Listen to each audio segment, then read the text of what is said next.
different perspective on Helen in Paris of Troy.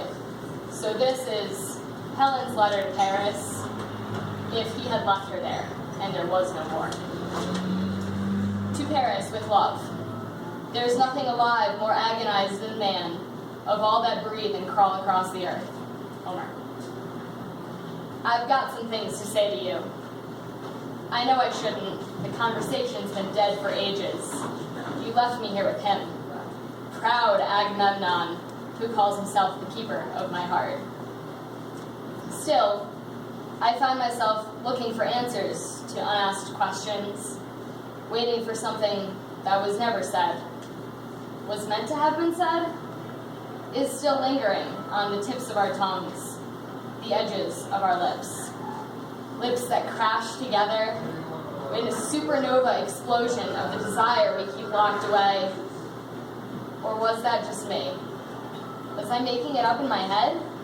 When you hugged me like that, squeezing like there was something you wanted me to know, squeezing like there was something you could not say as you boarded your fine ship and returned to Troy, the promise of our love forgotten in the wind.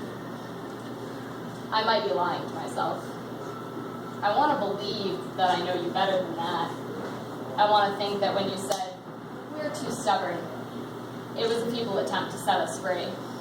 Free from the nightmare blend of whispers in the night that never reach the other's ears. That while you laugh and drink wine with Hector and Priam, whores lounging in your lap. Someplace in your head you're thinking of walking the shoreline, sunshine casting halos in your dark hair. Smiles so big, our faces hurt, and it only gets worse when we look at each other and say, "What?" Like we've just been caught doing something wrong. Like just looking at the other should have been forbidden. And maybe it should be. Because it's late. And I'm late. My words are late, and I'm sorry. I'm sorry. I have to be sorry. I'm sorry that I still love you. I love you, and sorry doesn't cut it.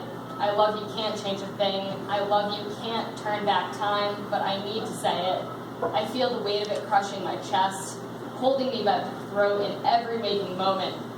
In the darkness, when Agamemnon sleeps beside me, when sleep gives reprieve from my loneliness, I see what could have, should have, and it taunts me. So I love you, even though it doesn't mean a thing. Or maybe that's a lie I tell myself because I'm scared that you weren't lying.